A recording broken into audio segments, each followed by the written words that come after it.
毕业于常春藤大学的马颖是一名著名华裔作家、评论家、公共政策专家。春节前夕，他来到华府，为其新书《贫民区里的华裔女孩》进行签售活动，并在演讲中和听众分享了自己对于美国社会中对少数族裔存在不当做法的态度。And so today, one area I think we must take a stand is on the issue of anti-Asian discrimination in university admissions. For those of you who read the news lately or been watching television, you'll know that Harvard is currently being sued. They are being sued by a nonprofit for discriminating against Asian applicants in the university admissions process. And we've seen a lot of evidence of their racism, and in fact some of the most damning evidence comes from Harvard itself. Now, according to an internal university study examining applicant data from 2007 to 2016, Asian Americans would make up 43% of an entering class at Harvard if applicants were evaluated purely in terms of academic credentials. But once the university took into account other criteria, athletics and legacy, personal rating, and most of all, race, the actual percentage of Asian admits to Harvard fell to 19%. So think about that for a minute, 43% versus 19%. That is a huge gap. It is driven by racial considerations and prejudices on so many levels, and it is enabled by a scheme that is so complicated that it takes pages and pages of ink to explain. Now, confronted with evidence, Harvard is not at all embarrassed or ashamed of the grave cost it has imposed on Asian Americans, and instead what it does is it invokes diversity as legal cover. In fact, here's what Harvard says. It says that its admissions policies do not discriminate against any applicant from any group, and that it has the right to, quote, seek the educational benefits that come from bringing together a diverse group of students, unquote. Like most modern racists, Harvard denies that it's actually practicing racism. But here's what it also proudly declares, because its racism is really thinly disguised. Harvard also proudly declares that eliminating the consideration of race would reduce the population of its students who self-identify as African American, Hispanic, or other by nearly 50%. And so, in other words, what Harvard is telling us is that it cannot possibly bear the thought of admitting extremely few African Americans or Hispanics or Native Americans using objective measures, using academic measures. And the admissions officers also fear a decrease in donations from wealthy white alumni should legacy candidates not be given preference. And so what they decided to do was to impose on Asian American applicants the burden of the university's racial guilt and the university's bottomless appetite for funding. And meanwhile, if that's not enough, their admissions officers impose all kinds of racial stereotypes on Asian applicants. And so in the personal rating category that Harvard uses to determine who gets in and who doesn't, its staff give Asian applicants lower ratings when compared to other racial groups, and they even classify Asian applicants as being deficient in qualities like courage, helpfulness, likability, and leadership, and various other factors. And so, you know, for those of you sitting here who are Asian American, you kind of have to wonder, well, when did I become less likable than other people? When did I become less courageous, you know? And when did I become less helpful, for crying out loud? But Harvard, that's what Harvard thinks, and it had thought that way for a very, very long time. Worse yet, it gets worse, it always gets worse. Harvard is not even the only university who does that. It's not the only university that engages in systematic anti-Asian discrimination. Other elite universities do so as well. So the Ivy League universities that I was telling you about, so I didn't know anything about them when I went to college, but now I know who these people are. They are Brown University, UPenn, Yale, Princeton, Duke, I'm sorry, I don't believe Duke is part of it. Is Duke part of the Ivy League? No. It is not, right? Okay. Cornell, which is where I went to. I mean, there's a whole slew, there's like a group of universities, and so these Ivy League universities in general, what do they do? Well, enrollment rates of Asian Americans at these Ivy League universities between 2007 and 2013 hover between somewhere between 12 and 19%.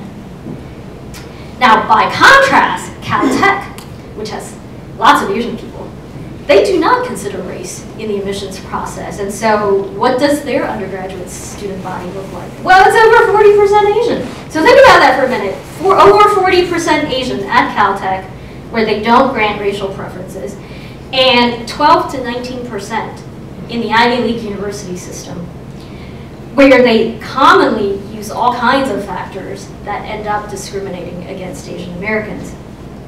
So all of this is grossly unjust, grossly immoral, and quite awful and altogether disgusting.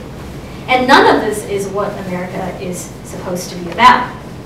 I talked earlier about keeping faith in my Chinese heritage, but throughout my journey in the ghetto, and even as early as my time in Guangzhou, I didn't just keep faith in my Chinese heritage, I always kept faith with America. And even though I grew up in one of the most racist corners of America, I have always believed in a country that grants opportunities to everybody, regardless of their race. And the racial preferences we see being practiced by Harvard and all kinds of other elite universities, as well as by numerous schools across the country, are contrary to this country's ideals. They are not what America is supposed to be. With all of that said, we are lucky to be citizens or residents of this country, even those of us who are not lucky enough to have been born here. And for those of us who come from a culture that tends to emphasize non-confrontation, that prizes courtesy, that extols the virtues of fulfilling our obligations, whether to family or to society, we should also not be afraid to step up and take a stand, especially on issues like the Harvard case that affect us enormously.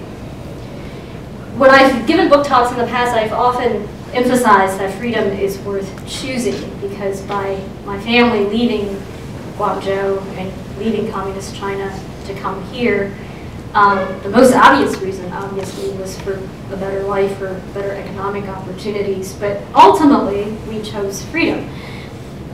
But for this event, I would also add that freedom gives us the ability to choose to decide for ourselves.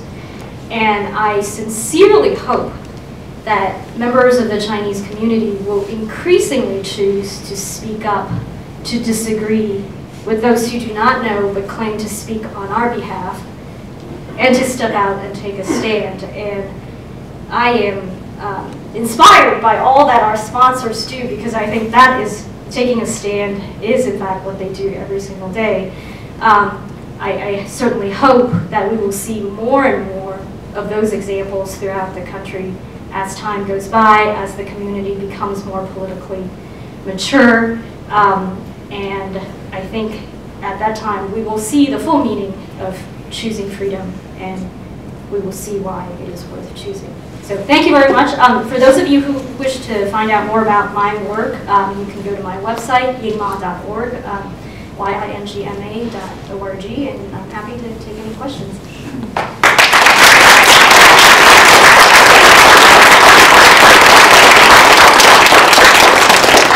Okay, so we can have some questions and answers. If you have questions, would you please line up here?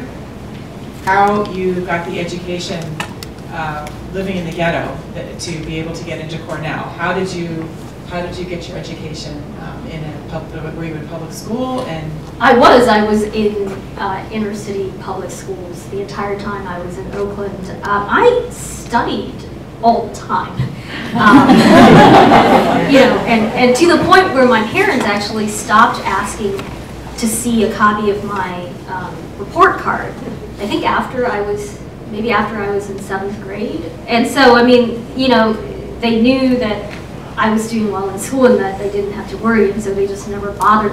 So I studied a lot. I think a lot of the schools I went to were not the best schools, but then there were oftentimes what's called GATE programs or honors programs, advanced placement programs. So usually in the when I was in junior high or high school, if a majority or an overwhelming majority of the school was not doing particularly well academically, there were sort of a few classes here and there for people who did take academics seriously, and so I kind of stuck to those classes. And even though the education's not quite the same as what one would get in an elite private school, it was enough for me to test well enough on my SATs, to do well enough GPA-wise to get into Cornell. Thank you. Thank you. I came here 24 years ago. I was a Marylander, and I think looking back, what attracted me to this country is the liberty and justice for all. Obviously, you mentioned about the college admission, and also I watched your immigration policy speech on YouTube. I was very impressed. Today, I want to bring up my recent experience on the welfare system. And I don't think that the current system actually serves the purpose, which is the liberty and justice for all. So I purchased a 2-bedroom condo in Bethesda recently. I tried to rent it out. I have 2 tenants, potential candidates. One is, they're both 30 years old, single lady. One never worked in her life. She said she has some genetic disease. The other one got a bachelor's degree from University of Maryland and worked for a non-profit organization. Now the contrast is so, like, to me it's not just the lady who never worked for her life asked to apply the 2-bedroom condo. She has a car. Seems like she has a great life. Never worked. Everything is provided by the government. The other lady has to share that 2-bedroom condo with another single.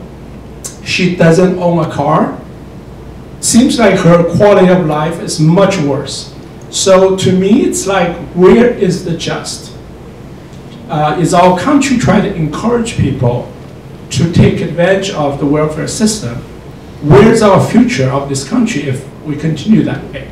I think, you know, one of the things that people have been advocating for a long time is that a great deal of reform needs to be made, and that while we do want to help those who are at the bottom of our society, who are helpless, we don't want to create the kind of dependency on the government that one of your tenants has obviously developed, and we don't want people to game the system the way that that she seems to be doing, and so I think it's just very difficult to do because the welfare state is so intrinsically tied to so many aspects of American society. You know, so for instance, there's everything from food stamps to assistance for medical help to, you know, assistance to older people. I mean, there are so many different programs up and down the line.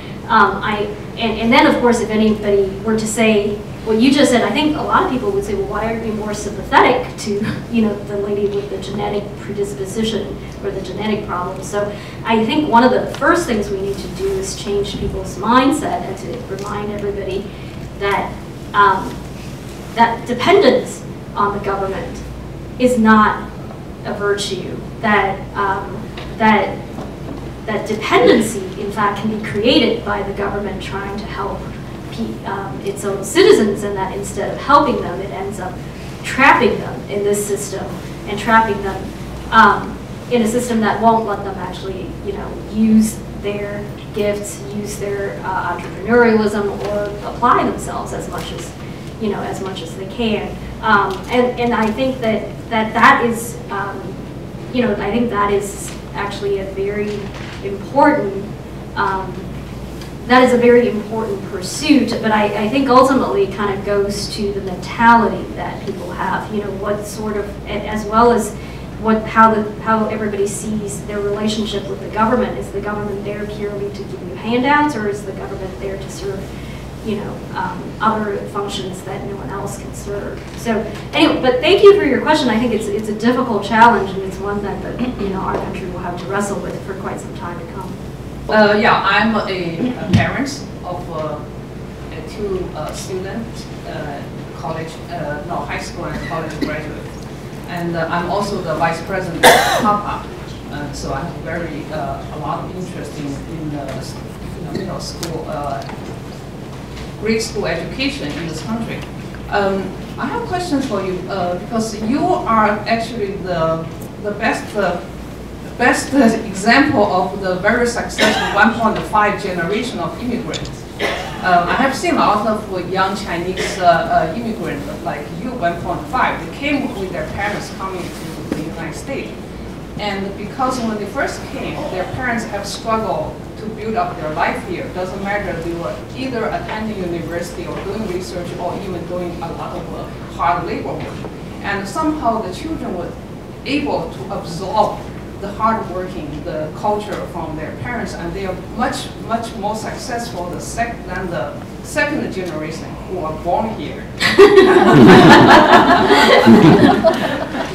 But, no offense to those of you who are you know, you guys sitting here should think of how can I surpass in mass benchmark and be more successful.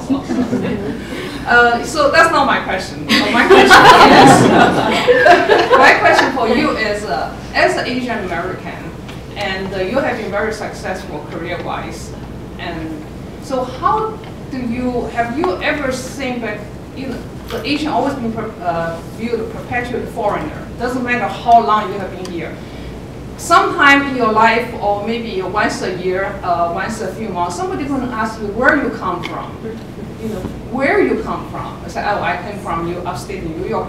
Where do you came from? Where? You know, okay. If they want to hear from me, I came from China. Now they are finally happy. So how do you handle a question like that? You know, I understand that there's obviously a lot of racism, a lot of bigotry, a lot of racial stereotypes in this country, and of course I write about that in my book. And you know, and even though the book focuses on the inner city, I mean, there's certainly plenty of racism I've seen from other racial groups, from white people, from, you know, from mainstream society. So there's racism of all kinds. I understand that it's often difficult for immigrants to wrestle with those issues, particularly for those of us who come from China, where everybody's homogenous, right? You know, everybody else is Chinese. I was surprised to find out after I came here that, wow, there were a bunch of Muslims in my city of Guangzhou, in my hometown. But they're there. It's just that, you know, like I was in the majority. They were like a tiny, tiny, tiny minority. And so, you know, and so I think it's kind of a slap in the face, sort of culture shock. I think my view is that despite all of that, despite all of those challenges, I've actually never felt, and I've never even doubted that this country would accept me as who I am. And so even if I were to walk into a room full of white people or full of black people, and I often do walk into rooms where I'm probably the only Chinese person there, and I often show up in places where I'm one of the few women there, it has almost never made me uncomfortable.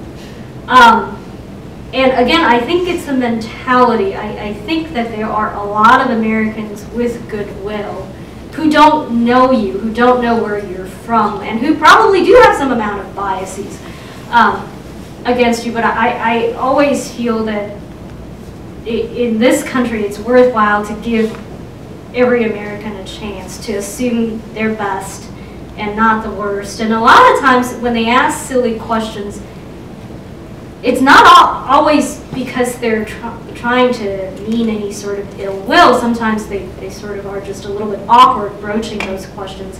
there are, of course, real racists out there, and so that's a different story, but I think the society as a whole has provided so many opportunities to people of all races. I think that I think that number one, I think that we absolutely must take racism seriously and address it and fight against it where racism, real racism, happens. But number two, I think that where it's a little bit more amorphous, my suggestion is for people to be more forgiving, to kind of laugh at ourselves a little bit more, to not take things so seriously, and to be more open to give and take with other races. Like people ask me all kinds of weird questions about being Chinese and my language and whatnot, and half the time it's really annoying, but I don't think that it necessarily stems from a bad place. It's just that these questions are kind of awkward to talk about a lot of times. So, so those are the two things I would say. I think that I think that in my experience, wherever and since I am involved in conservative politics, and I often talk to people who are just flat out assumed to be racist because they're kind of white men who are Republican or conservative, in my experience, very rarely are they actually genuine racists. And that the give and take and the grand cultural exchange is one that's very worthwhile to have, and it's very much part of the American experience. I also think the questioner for the compliments about my career, I will say that I am very embarrassed that with all those fancy degrees that I've not made more money in my career. So, I think a career in policy or policy analysis, a career in national politics, it's a lot of fun, but if your parents are telling you to go get a stable job and make some money, don't take that advice lightly, because it's very important. So I think we've got some very great examples of successful people here, and they're from our sponsoring organization, so you should go look to them as your example.